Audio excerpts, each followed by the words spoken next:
Hello everyone, welcome to new video.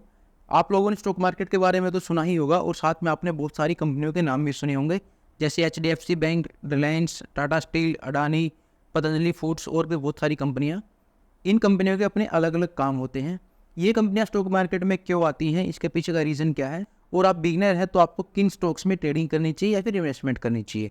Channel पर नए हैं तो अपने चैनल को सब्सक्राइब कर दीजिए। सबसे पहले समझते हैं कि स्टॉक मार्केट में कंपनियां क्यों आती हैं, स्टॉक्स क्या होते हैं। एक बिल्कुल आसान एग्जांपल से इसको समझते हैं। मान लेते हैं गुड़गांव में कोई बर्गर बेचने वाला है, उसका छोटा सा एक रेस्टोरेंट है। उसका बर्गर इतना टेस्टी है कि लोग दूर दूर से उसके बर्गर को खाने आते हैं। ज़्यादा कस्टमर्स की वजह से उसके रेस्टोरेंट में बहुत ज़्यादा भीड़ होती है, तो वो चाहता है कि अपने रेस्टोरेंट को थोड़ा सा मैं बड़ा कर लूँ। कुछ सेविंग्स उसके पास होती है, वो 5-10 लाख रुपए लगा के अपने रेस्टोरेंट को थोड़ा सा बड़ा कर लेता है। उसका रेस्टोरेंट अब ठीक ठाक चलने लगता है। एक दिन उसके मन में ख्याल आता है कि जब मेरा काम इतना अच्छा चल रहा है तो क्यों ना मैं एक रेस्टोरेंट और ओपन कर दूँ। लेकिन उसके पास दूसरा रेस्टोरेंट ओपन करने के लिए फ़िलहाल पैसा नहीं है, क्योंकि जो उसके पास पैसा था उसने वो रेस्टोरेंट को बड़ा करने में लगा दिया। अब वो जाएगा अपने दोस्तों के पास या फिर रिश्तेदारों के पास पैसा उधार मांगने के लिए कि जी मुझे अपना एक रेस्टोरेंट ओपन करना है, आप मुझे कुछ पैसे उधार दे दीजिए, बदले में आप मेरे बिजनेस के पार्टनर बन जाइए। मेरा बिजनेस बहुत अच्छा चल रहा है, जो प्रॉफिट होगा हम आधा आधा बांट लेंगे। उसको दोस्तों से रिश्तेदारों से पैसा मिल जाता है और वो अपने बिजनेस में उनको हिस्सेदारी दे देता है। बिजनेस में पार्टनरशिप से पहले एक यही ओनर था, लेकिन अब 2 पार्टनर हो गए हैं, तो अब ये अपनी इस काम को, इस बिजनेस को रजिस्टर कर लेते हैं और एक कंपनी बना लेते हैं। कुछ टाइम के बाद दोनों के मन में ख्याल आता है कि क्यों ना हम अपने बिजनेस को पूरे गुड़गांव में एक्सपेंड करें और 10-12 ब्रांचेज और ओपन कर लें। लेकिन दोनों के पास इतना पैसा नहीं है, तो फिर ये दोनों जाते हैं बैंक के पास लोन लेने के लिए, और बैंक इनको लोन दे भी देता है। मान लेते हैं इनको 1-1.5 करोड़ रुपए की, 2 करोड़ रुपए की जरूरत थी, तो बैंक इनको लोन दे देता है और उस लोन के पैसे से ये अपनी ब्रांचेज ओपन कर लेते हैं और साथ में जो इनकम आती है उससे अपने लोन की किस्तें देते रहते हैं। अपने बिजनेस को एक्सपेंड करने की लालसा सबके मन में होती है। हर कोई चाहता है कि मेरा बिजनेस ग्रो करे, एक्सपेंड हो। अब ये प्लान बनाते हैं कि क्यों ना हम पूरे इंडिया की जो मेजर सिटीज हैं उनमें अपनी ब्रांचेज ओपन कर लें। लेकिन इनके पास इतना पैसा नहीं है।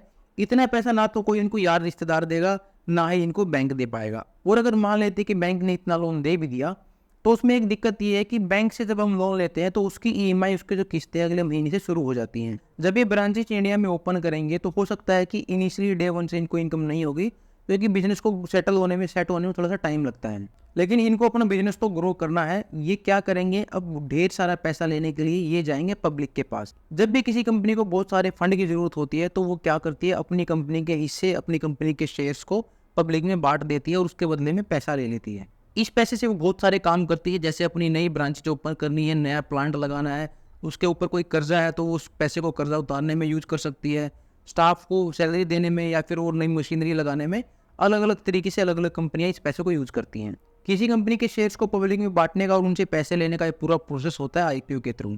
किसी भी कंपनी को स्टॉक मार्केट में अपना IPO लाने के लिए सेबी का अप्रूवल लेना पड़ता है, securities and exchange board of India. SEBI के अप्रूवल के बाद कंपनी स्टॉक मार्केट में अपना IPO लेकर आती है और एक इलेक्ट्रॉनिक ड्रॉ सिस्टम के थ्रू वो IPO के जो शेयर्स होते हैं वो पब्लिक में बांट दिए जाते हैं। जिन लोगों को कंपनी के शेयर्स मिल जाते हैं वो कंपनी के पार्टनर बन जाते हैं।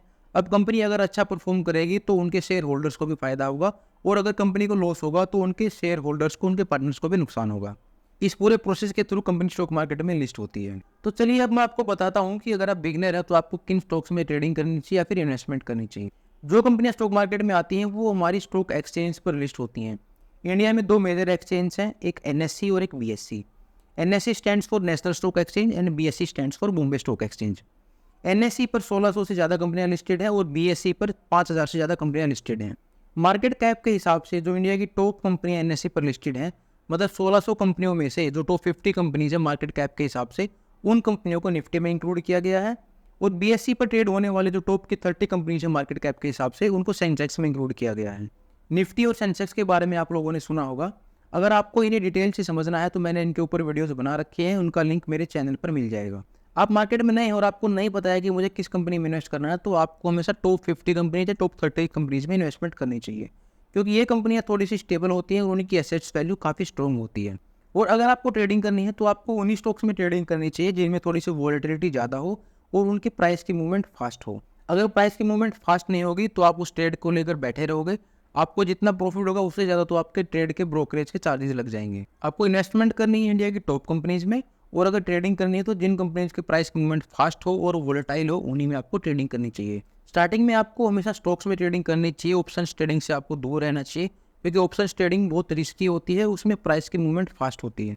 जब हम स्टॉक मार्केट में नए आते हैं तो हमें ना तो पोजीशन साइजिंग का पता होता, ना हमें रिस्क रिवार्ड का पता, ना हमारी ट्रेडिंग साइकोलॉजी इतनी स्ट्रॉन्ग होती है, और ऑप्शंस ट्रेडिंग में फास्ट मूवमेंट के कारण हमें लॉस होने के चांसेस ज़्यादा होते हैं। अगर आपको स्टॉक मार्केट के बारे में बेसिक नॉलेज हो गई है और आप ट्रेडिंग सीखना चाहते हैं तो मेरे नेक्स्ट वेबिनार का लिंक डिस्क्रिप्शन में, वहाँ से आप डिटेल्स चेक कर सकते हैं। आई होप आपको अच्छे से समझ में आ गया होगा कि ये स्टॉक्स क्या होते हैं या कंपनियां स्टॉक मार्केट में क्यों आती हैं। नेक्स्ट वीडियो में मैं आपको बताऊंगा इन स्टॉक्स का प्राइस बढ़ता क्यों है, कम क्यों होता है, मतलब प्राइस की मूवमेंट कैसे होती है, इसके पीछे का रीज़न क्या है।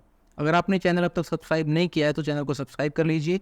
मैं आपके लिए ऐसे एजुकेशनल वीडियोस लाता रहूँगा। मिलते हैं अगली वीडियो में। Thanks for watching this video.